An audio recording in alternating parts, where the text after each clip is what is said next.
It was supposed to be a surprise party.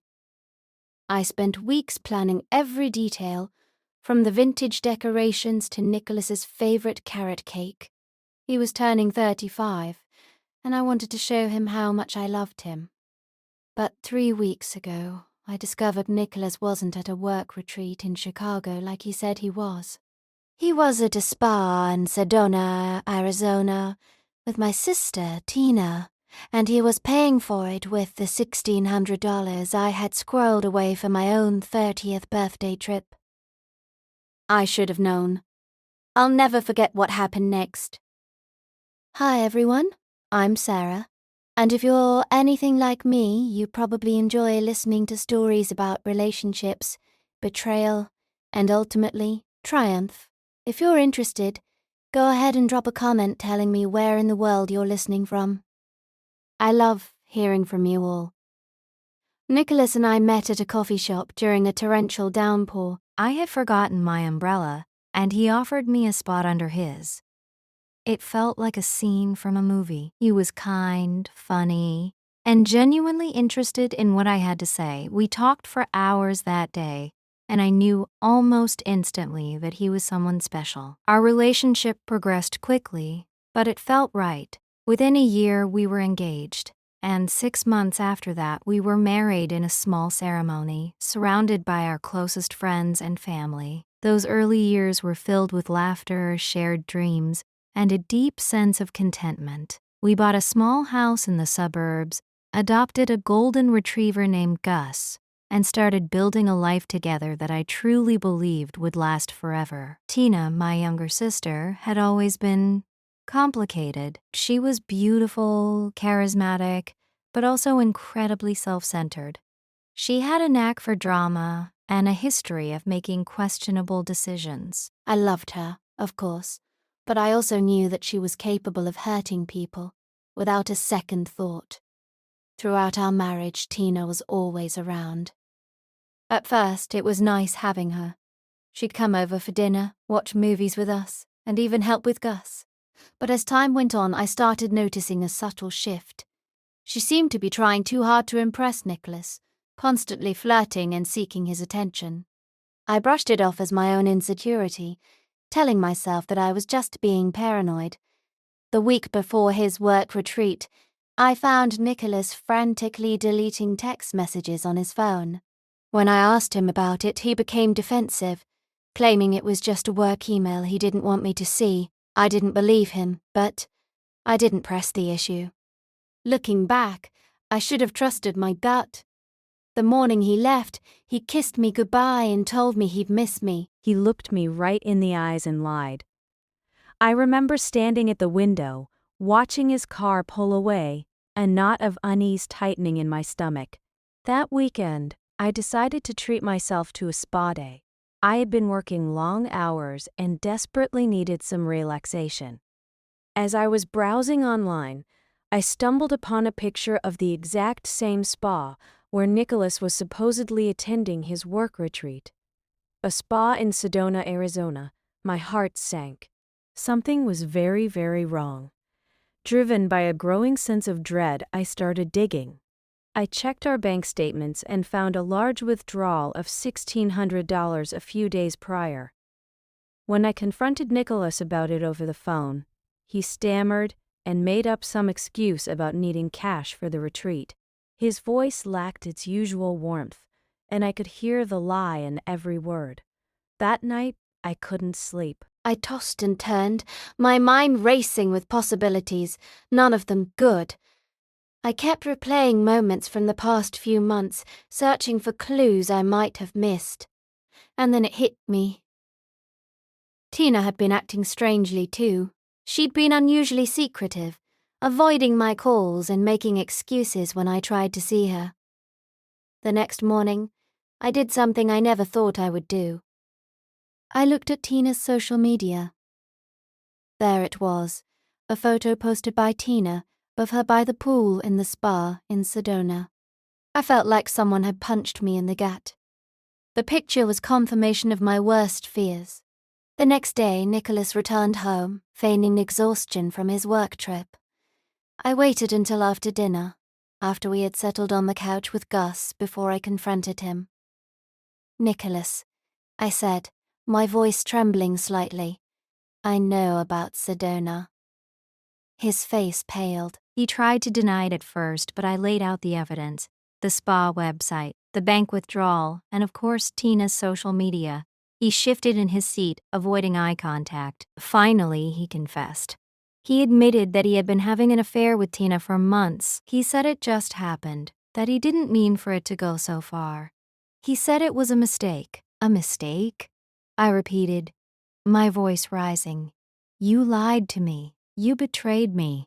You used my birthday money to take my sister to a spa. How could you do this to me? His tone shifted then. The remorseful act vanished, replaced by a cold indifference I had never seen before. Maybe you weren't giving me what I needed, he snapped. Maybe you were too busy with work to pay attention to me. His words were like a slap in the face. After everything I had done for him, after all the sacrifices I had made, this was how he repaid me? "Get out," I said, my voice barely a whisper. "Get out of my house." He didn't argue. He packed a bag and left, slamming the door behind him. I stood there, alone in the house we had built together, surrounded by memories that now felt tainted and hollow. Gus whimpered at my feet, sensing my distress. I sank to the floor, tears streaming down my face. My world had just shattered into a million pieces. The next few days were a blur. I called my parents and told them what had happened. They were shocked and supportive, offering to come and stay with me. I also called my brother David, who was furious. "I can't believe they would do this to you, Sarah," he said. "I'm coming over right now." David stayed with me for a week, helping me sort through my emotions and make a plan for the future. He was a rock for me during that incredibly difficult time. When I spoke to Tina, she tried to gaslight me, saying that I had misunderstood. She said she had gone to the spa alone and that Nicholas had just happened to be there at the same time. "Don't lie to me, Tina," I said, my voice shaking with anger. "I saw the pictures. I know the truth." She didn't apologize. She didn't express any remorse. She just hung up the phone. That was the last time I spoke to her. As if the affair wasn't enough, I soon discovered that Nicholas had also been hiding credit cards and racking up debt behind my back. He had been secretly draining our joint savings account, leaving me with a fraction of what I thought we had. I felt so foolish, so naive. How could I have been so blind? How could I have trusted someone who was so deceitful? I knew I needed to take action. I hired a divorce lawyer, a sharp woman named Emily, who specialized in high-asset divorces. She listened to my story with a sympathetic ear and assured me that she would fight for me. "We're going to document everything, Sarah," she said. "We're going to uncover every lie and every deception. We're going to make sure you get what you deserve."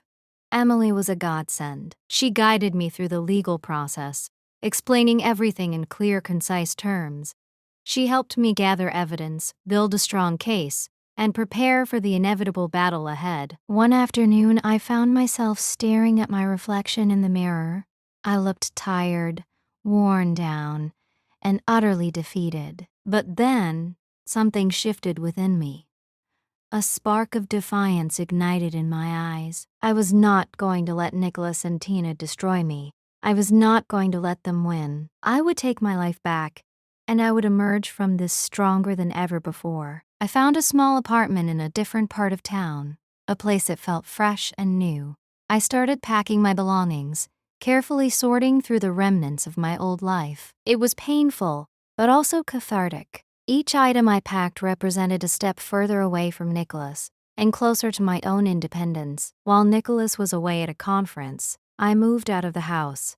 I left the divorce papers on the kitchen counter, along with a short note. "I'm done, Nicholas," it read. "I deserve better than this. I'm taking back my life." The following weeks were a whirlwind of legal battles, financial negotiations, and emotional turmoil.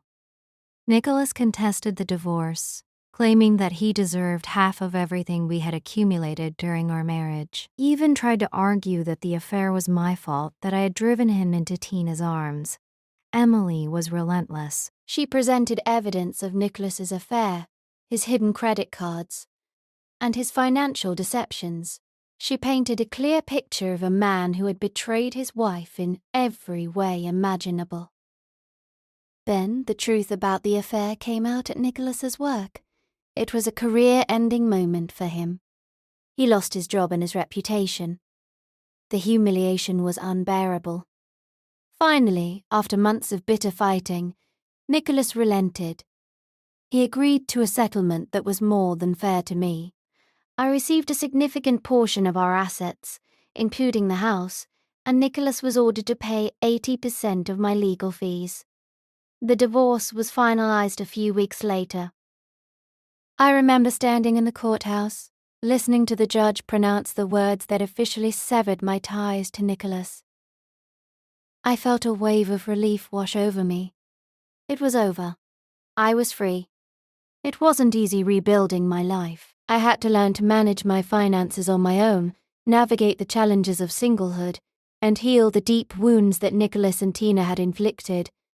I threw myself into my work, taking on new projects and expanding my skills. I started exercising regularly, finding solace in the physical exertion.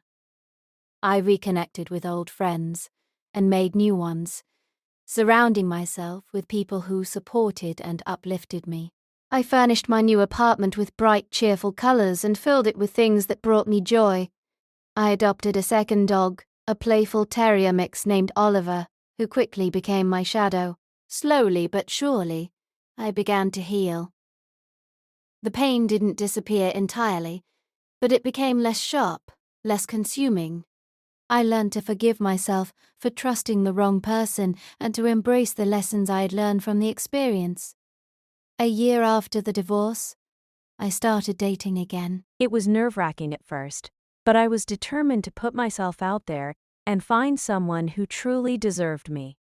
I met some interesting people, some nice people, and some who were definitely not for me. Then I met Mark.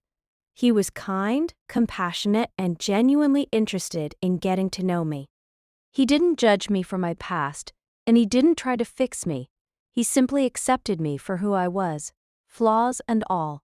We have been dating for a few months now, and while I am still cautious, I am also hopeful. I haven't spoken to Tina since the day I confronted her about the affair. I heard through the grapevine that she moved back in with our parents, and that she's been causing them a lot of trouble.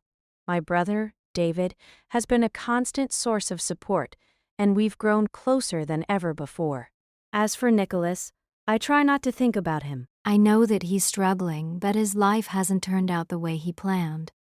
But I can't bring myself to feel sorry for him. He made his choices, and he has to live with the consequences. As my 30th birthday approached, I knew I wanted to do something special, something that symbolized my new beginning. I booked a solo trip to Costa Rica, a place I had always dreamed of visiting. I spent 2 weeks exploring the rainforest, hiking to waterfalls, and swimming in the ocean. I zip-lined through the jungle, kayaked through mangroves, and learned to surf. I met amazing people from all over the world and discovered a newfound sense of adventure. One evening, as I sat on the beach watching the sunset, I realized that I was finally happy. I had overcome the pain and betrayal, and I had emerged stronger and more resilient than ever before. I had taken control of my own life, and I was excited to see what the future held.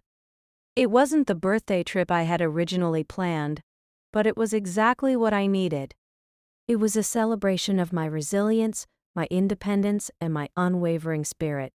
It was a reminder that even after the darkest of storms, the sun will always rise again.